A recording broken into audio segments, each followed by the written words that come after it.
Photography do's and don'ts coming up.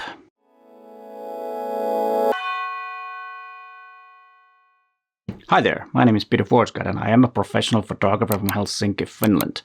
And before we start, let's hear a word from the sponsor of this video, which is the workshop that me and Matti Sulanto is going to have next year. Have you ever wanted to spend a week just photographing? Guess what? You can do it in Helsinki in August 2020. We're having a workshop with Matti Sulanto. And there he is, the man himself. So if you want to find out more, follow our YouTube channels and our social media accounts. More to come about the program and everything else. It's going to be exciting, right? Se on siinä. Let's start with the don'ts. Number 1. Do not think that getting new gear will make you better. That's not the thing in most cases. Getting new gear, of course, might give you a little boost in your photography because, of course, it's great to have something new and then go out and shoot and do something that you might have not done before. But the most important thing is still some other things.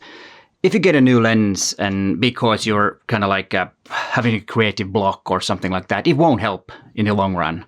It will just be a waste of money. And that's a sad thing that many people do, that they just think that getting a new lens will make my photography a lot better. But of course, it doesn't mean that it sometimes will help. If you, let's say that you like to do bird photography, start with your existing gear and see what you can do with that. And then if you see that is my thing, then get a longer lens. Or if you're doing some street photography and you feel that the lenses that I have are not good enough for that, maybe the focal length is not good, and then you might want to get it. But don't start boosting your creativity with getting new gear.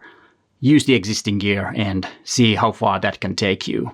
Because sometimes the limitations that your gear will give you is a better choice than having all the choices. When you limit your choices, you need to think more, be more creative to overcome those obstacles that the gear will have or force you to do.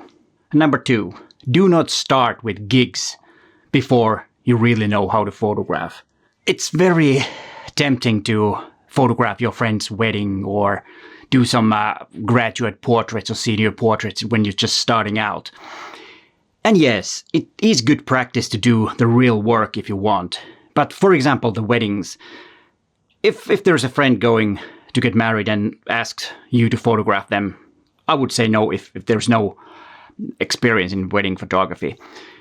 The right thing to do is to be an assistant photographer or the second photographer for a friend's wedding. They might be the official pro photographer with experience, then you can be a second photographer for that to get the experience. And then doing that a couple of times, if you're good, then you can be the main photographer or the number 1 photographer on that wedding, on the next weddings. And I think that's the way to do it, because ruining someone's special day with inexperienced photography is the worst thing you can do. Don't do it. And then number 3, when you're starting to get more confident and will get those paid assignments, which some of you might not even want, but I know there are a lot of people that are attempting to have kind of like a second job or a side job as a photographer, and that's totally fine. But remember the don't number 2. And when you're starting making those paid gigs, do not undercharge, because it will be really hard to raise the prices after if you're doing really, really cheap work. I know it's tempting to do stuff really cheap, but don't, because you will regret it later. You won't be able to raise your bill later. It's really, really hard to raise prices. It's easier to give discounts than to raise prices. That's just the way it is, and don't do that. Now there's messages from me. I don't know whatever that is. I have to check this. All right. Where was I? Yes, it was about the charging. So don't underestimate the bill that you're sending. So do not send a bill that is too low. Charge properly if you start doing photography for a living or as a sidekick or whatever. And then let's go to the do's. The first do is learn the basics.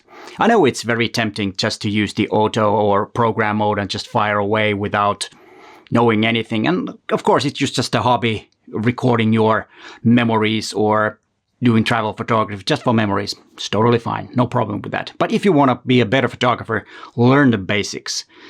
And like I always said, it's not the holy grail of if you're using the manual mode when you're making the exposure. But learning the connection between aperture, shutter, and ISO and what they do to a photograph individually is very important to do. Then, when you know that, it's okay to use auto, for example, when you use it properly. Do not trust just the camera.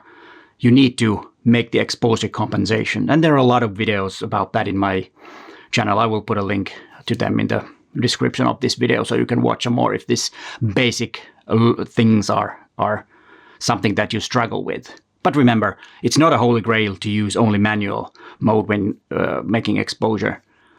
It's about using the right exposure, which is of course the one that you want. Don't let the camera decide. You decide, but you can use the camera's auto features to make it easier. So learn the basics and learn what aperture does, what shutter speed does, and what ISO means. Then you will get better. That's the whole core of photography. Understanding those three things, you will get a lot better when you understand what the depth of field means, what the shutter speed does to moving objects, and how ISO will help you, or understanding ISO will help you make better images. And let's go to the number 2, which is learn your gear. One of the don'ts was that do not get new gear before you actually need it. And that's because learning your gear first is more important. Like I already said about that when I was talking about the don'ts. There are a lot of possibilities in your camera that you don't even know about or might not even know about. So read the manual, learn every little detail in your camera and how they work and what they will do to your images. That will help you a lot more than buying a new lens. Because most likely there are things that you can do with your camera that you don't even know.